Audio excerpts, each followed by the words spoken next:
Afternoon, good morning if you're joining from the US or that side of the world, or good evening if you're joining from China, Australia, yeah, that side of the world too. Hey, how are you? So, quick question for you. What could oil and gas do to make sure that they can move towards the energy transition? This is the question I want to discuss today. Yeah, and it's a very interesting one. So, what can they do? Because I said before, three-quarter of the power consumption, for example, in the African continent, is coming from fossil fuel. And we all know that we need to move towards a net zero emissions economy, right? But how can you do that? So this is the question that I want us to respond today, right? So make sure that you stay tuned.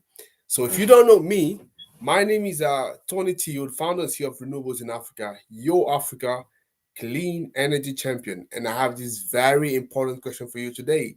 So, what could oil and gas do to move towards energy transition? If you work in oil and gas, that's the question that definitely you want to listen to. But first of all, let me welcome you into Renewables in Africa channel. As you know, right now, we're broadcasting from 4 channels.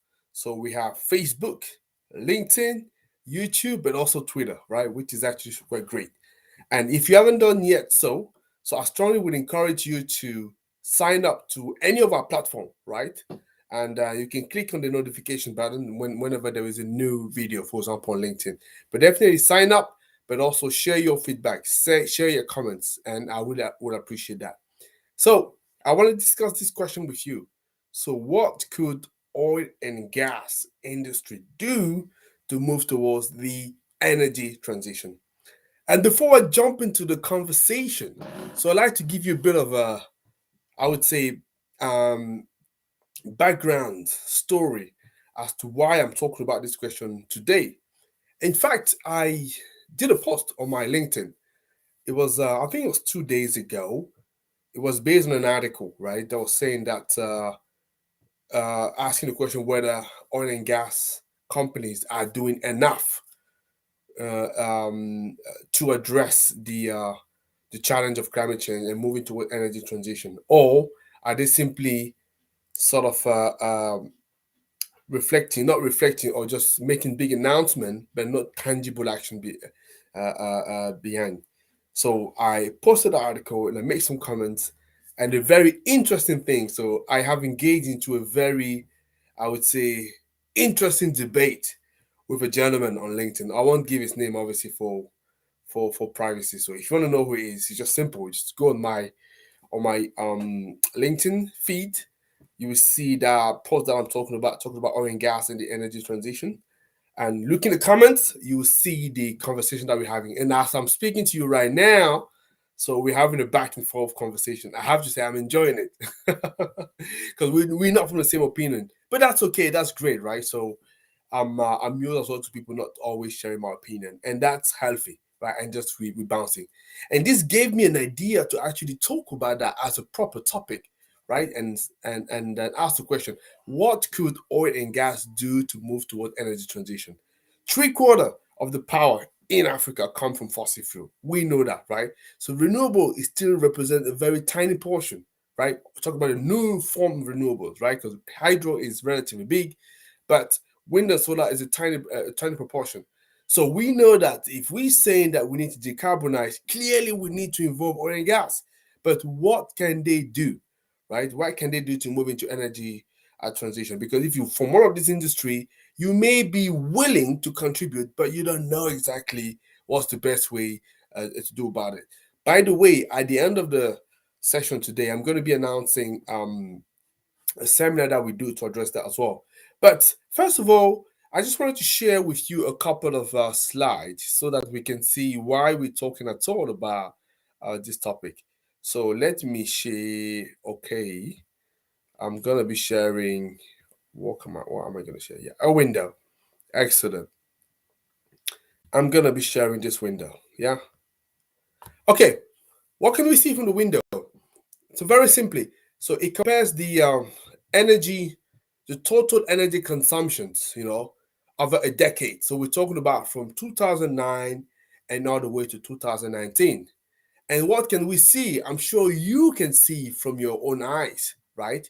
If you're looking at the share of fossil fuel between 2009 and 2019, we're going from 80.3% versus 80.2%. Obviously, the numbers in absolute term has increased because the power demand is increasing, the energy demand is increasing, right? So there's no surprise there. But the share of fossil fuel has barely changed, right? Look at that. We're talking about a difference of only 0.1%. That's nothing, right? And that's what sort of prompted my discussion today, because we know that we're going to be drastically reduce the amount of fossil fuel that we are consuming, but looking at the split, it doesn't show. Obviously, 2019, you maybe start arguing, okay, that's 2 years ago, almost 3 years ago now. But I can promise you the figures will not have changed significantly. Definitely not. And those figures, so that you don't want to be questioning that, is coming from REN 21, right? Which is that one of those agencies looking at the deployment of renewables energy across the globe. And obviously, it's linked to the UN. And another stat that I wanted to share with you, what you have in here, it's the total capital expenditure of various big oil and gas giant, right? And we're comparing that with the spending in renewables energy. Now, the one thing that also quite striking, and you can see as well from the graph, is that only any has declared how much they have been investing into renewable energy. Other company, I'm not saying that they've not invested, but they've not been willing to provide a clear figure of how much they've invested into renewable energy, or rather, they have included that into other figures. For example, low carbon solutions, or maybe including that into power generation, meaning that it's a little bit difficult to clearly isolate. So how much of it is going to renewables energy, right? And because if you hear about low carbon solutions, what does that mean exactly? You don't know exactly, yeah. But I'm not going to push that too far. Still, we could see. So, Annie, who was the only one to share that, according to this graph, right? You can see it still was relatively small, right? So, and that's what I wanted to share just to trigger the conversation. So that's the reason we're saying, okay, if we know that we're going to be moving towards, or we need to be moving towards net zero emission, but we can see that nothing is virtually been done, or at least to the pace that we're looking for. So what can we do? Okay, there's a problem. So I just wanted to come up with 3 strategic points that I can recommend to the to oil and gas company. And this is based on my researches. So here we go. We're gonna start talking about them. So the first point that I would say that this company need to do. What is that they need to do? I think number one, they want to be building, for me, a more resilient business, core business. It needs to be more resilient, right? Because that's very important, because if they're not financially sound, clearly they're going to go south and they're going to go bankrupt, isn't it? And what we've noticed actually over the past 15 years, if you're looking at the total return to the shareholders, right, of oil and gas. So what we noticed is actually it has been lagging behind the S&P. The S&P, as you know, S&P 500 is one of the biggest index of the US market, right? It's been lagging behind 7 points. So that means clearly the sector is struggling, right? But one thing that we realize is actually it's important for them to build a more resilient core business, because their financial resilience is increasingly becoming a function of the climate resilience, right? And because investors and analysts, they are now looking at more thoroughly at the contribution of oil and gas to the changing climate. And meaning that if you are still considered a big polluter, and people seeing that you're not making significant amount of effort, they're starting to punish you. and it's showing you have less investment coming to you and less market that you're winning. So that's what I'm saying is very important. And nowadays, so oil and gas have been requested to also standardize their reporting of greenhouse gas emission, produced by either by the operation or the entire value chain, right? So becoming more resilient is very, very important. You want to be watching that to your impact into climate change and how can you adjust that. For example, something that is very, very important step for company to take into account is to look at, how strong, how solid your company is with regard to 2 points, which is one is the lower commodity prices, but also the higher carbon prices, right? Because the commodity, as you know, it fluctuates, it varies all the time, right? You want to look at, how resilient your business is to this. Everybody knows that, but the other thing that people are not paying too much attention about is also the carbon prices, the carbon market. Because now, so if people who don't know, basically the carbon market, that is this market would tend to, I would say, to punish the big polluter, right? So you need to be offsetting your emission. If you don't, in some market now you're having to pay a fine, and that's what we call the carbon prices. So that's what I'm saying. For an oil and gas business, if you're looking at your resilience, compared to those two elements that I mentioned, one is the commodity prices, so how they're fluctuating, especially the cost of the barrel, barrel of oil, and also the carbon prices, right? So you want to look at how resilient your business is. This is something you clearly want to be looking at and becoming a lot more, I would say, decarbonizing your operation. It's very, very important, right? So the second aspect that you want to be looking at, it's I would say for you, is to explore uh growth options with regard to low carbon, right? Because what we also have observed right now is that many oil and gas companies are currently re-evaluating the strategic responses, to the energy transition, and then it's about going a lot further than simply decarbonizing your own operation. Yeah, you want to decarbonize your own operation, that's fine, but you also want to reduce your emission, in a considerable manner, right? It has to be sensible because, as I said, why you're going to be paying a higher carbon prices. So that has to be done, right? So in doing that, it means that the way you were looking at exploiting growth option, you want to be looking at potentially repositioning your business so that you can become a resource specialist, right? Some people, some company have done it, sort of, because you know that companies will need to adjust to the energy transition, right? So that means it's going to be a lot more difficult to carry business just as it is right now. So some changes would need to happen. So some people in the market, oil and gas, from my understanding, have made the calculus that, for the next 20 and 30 years, obviously oil and gas will still be around. The market will be a lot smaller. It's going to be a lot more difficult to do a certain number of things, meaning that there will be a need from some specialist, right, to allow you to do a certain amount of operations, right? And this company, if they anticipate what those needs, those new demands is gonna be, they may want to specialize in that. That's why we call resource specialists, meaning that for the few that are left in the oil and gas, or people that are left into oil and gas, because they will need to be able to demonstrate a certain amount of things, they will need a certain amount of resources. You want to focus in those resources right now to develop an expertise, right?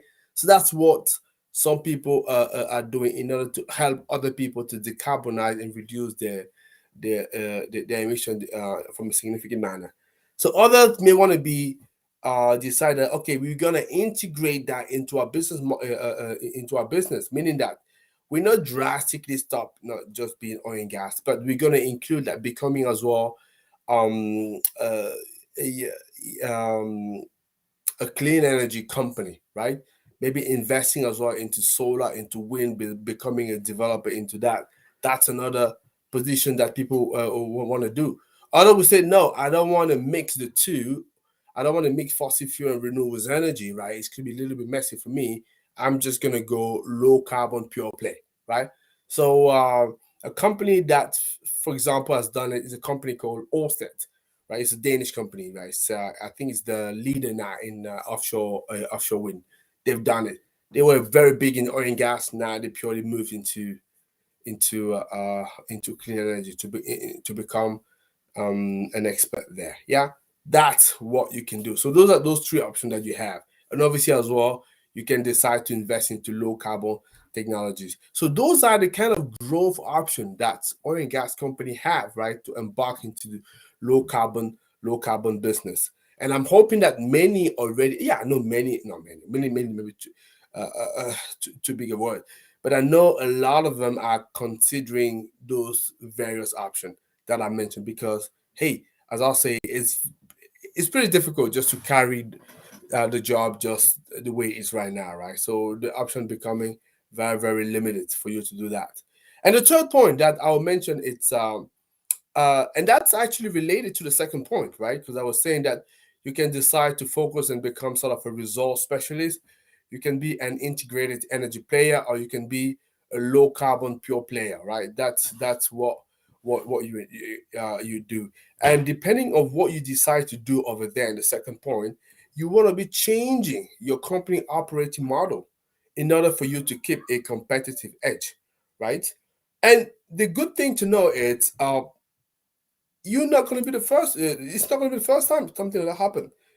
Industries like the automotive, the telecommunication, the banking, the insurance, media, they've all experienced, similar kind of discontinuity,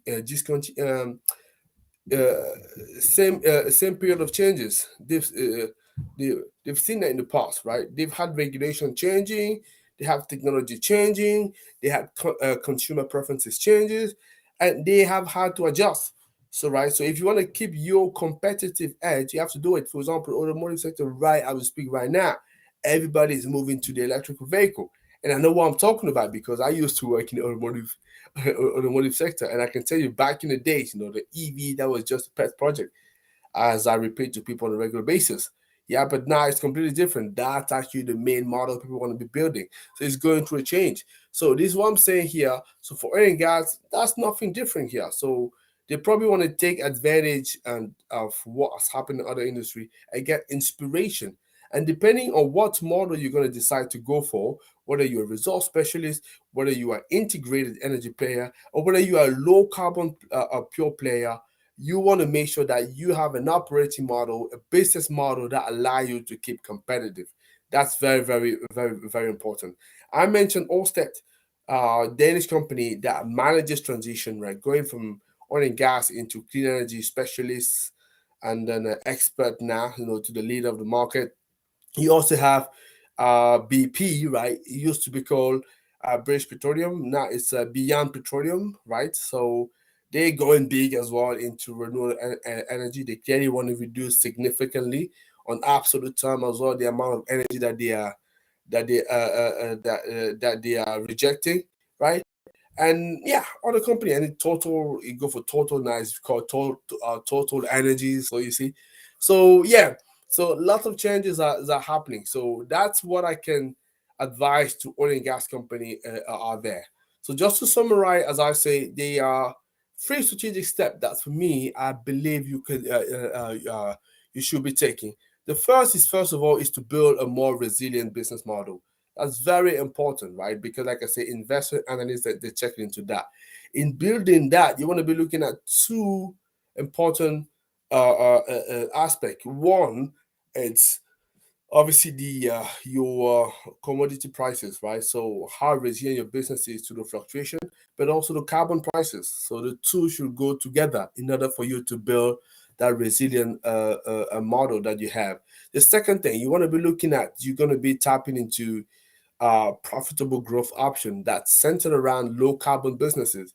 In doing that, there are three options that you can be thinking about: either becoming a resource specialist, either becoming an integrated energy player, or becoming a low carbon pure player. So this is what you want to do. And in third, right, depending on what choice you want to be making, either way, you want to make sure that you will adjust your company operating business model in order for you to keep your competitive edge. And if you do that, yeah, so I believe then you'll have a better chance to properly manage the energy transition, right? So hopefully it makes sense. I know I have been a little bit quick, but I wanted to give you as well some tips and hints, right? Especially in the oil and gas market, yeah, oil and gas sector, how you can make the transition as a business. But it was a little bit quick. People will always want to have more. And oh, 1 second. First of all, let me just check that I have a question here. Okay, yeah. People want to always do a little bit more, but as I say, so in those short sessions, so we can't develop it as much as people want. However, there's something that we have done. So right, that's why we specifically have done it. So on the 23rd of February, the good thing is that we're actually running a seminar called Sustainability and Business. Those are for all the businesses looking to go towards energy transition, want to embark in sustainability journey, but they don't know how to start and how to do it, right? And this is a very specific reason why we have this link. Yeah, 1 second. Okay, yeah. Well, let me just say that. Yeah, that's the seminar that we're running, which is, let me just call it again. It's a sustainability and business. Yeah, that's the link.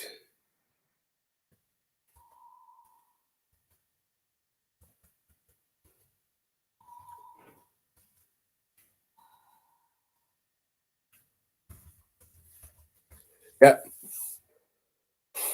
I think I've written nothing there, but it doesn't matter. So yeah, that's the link. So click onto that and register, and I'll be more than happy to tell you more about that. Is that okay? Is it good? Excellent. I don't see any other questions, but I'm hoping that you've enjoyed the sessions, and I'm hoping that if you're on oil and gas, so you now have an idea what you can do to embrace the energy transition. So until then, so looking forward to see you next week, and then send us some questions if you have it, and share the video with your friends. Thank you very much, and God bless. Right? May the sun be with you. Bye bye.